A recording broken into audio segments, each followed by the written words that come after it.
Hola Pushers, it's your girl Candace Nicole, where we're here to push to glow, gain lessons of wisdom.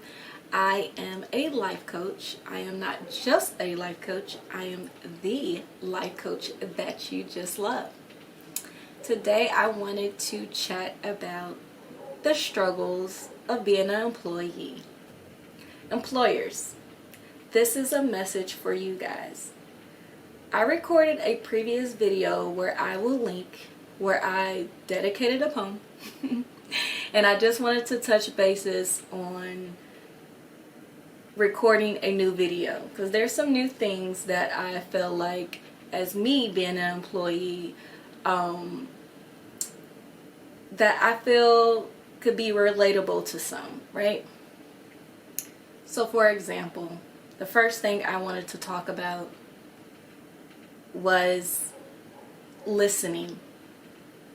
Employers, when you are interviewing your prospective candidates, you need to listen to their desires. It is a partnership. It is just like a relationship. That person has to make sure you are a good fit for their lifestyle, just as well as you have to make sure that they are a good fit for the company.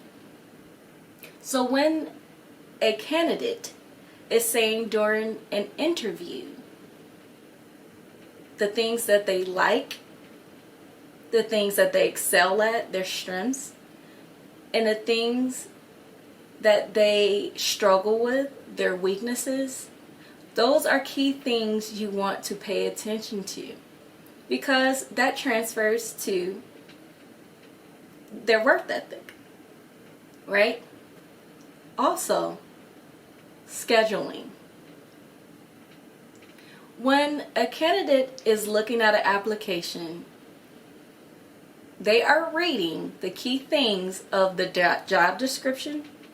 They're also looking at the hours that you guys are looking for. So it's unfair that later down the line, when you hire someone, you want to implicate a new schedule change at the drop of a hat and to expect no pushback. People have lives outside of work. People are parents, people are caretakers, and sometimes, whether it's just they have a schedule and a routine of their personal life, what makes them happy, work-life balance.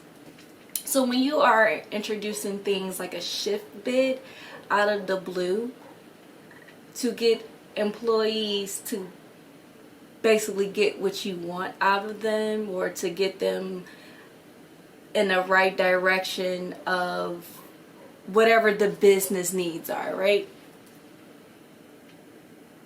Understand that when you are implicating things like that out of the blue, that's going to plant a seed and cause some type of riffle in your employees to say, hey, this is starting not to be a good fit.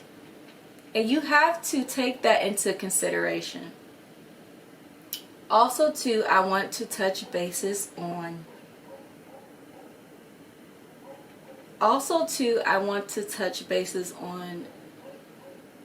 working your great employees to death and creating the burnout.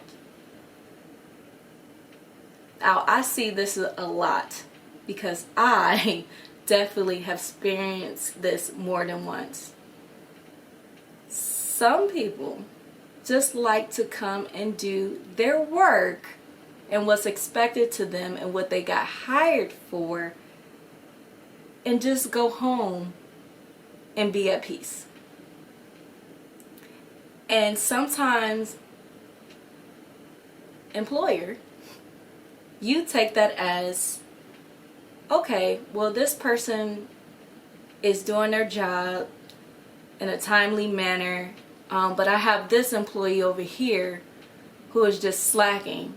And instead of talking to that slacker, or seeing what's the root of the problem to help them get to that level of your expected employees that are producing. You rather put more on that person's plate, and that creates that burnout. We have to stop that, because it's all about communication more than numbers and more than quantity. If you want your low productivity employees to match the high quality level of your top performers, communication is key. And instead of creating the burnout, how about creating workshops, group activities, to where employees can feel safe to speak upon their struggles and pick their brains of what could be causing them to not get to the level to where you are expecting them to. Also too, I want to touch bases on PTO and holiday pay. Now, when you are hiring your employees and you have it in writing that the company observe holidays, but then when the holidays approach, you are looking for employees to volunteer, and I'm being very careful with that, volunteer working on those observed holidays. That does not create a trust factor within your employees. It makes it look like it is all about the company and not the work-life balance. It is not that many observed holidays throughout the year, and they're not back to back.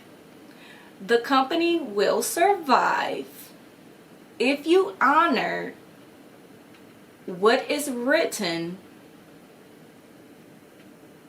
with the company. You will survive. COVID has taught us that, right? We went through a drought and we got through it. So, honoring the company description of observed holidays is not something that you want to put out there and then just take back. That's not honoring integrity. It's the little things that matters to an employee when it comes to trust. We want to make sure that we are feeling value just as much as the company sees value in the revenue that it's producing. Your employees matter. Because trust. If all your employees went out on strike for a couple of days a week, I don't think your company would stay afloat. So be mindful about the relationship. Again, it's a relationship. About the balance and the effort that you put into your employees, and then your employees will reflect that back to you. So, I just wanted to touch bases on that again and chat about that. And please, guys, like, comment, and subscribe. You guys know the deal. And remember to spread the love. I'll see you guys next time. And take care.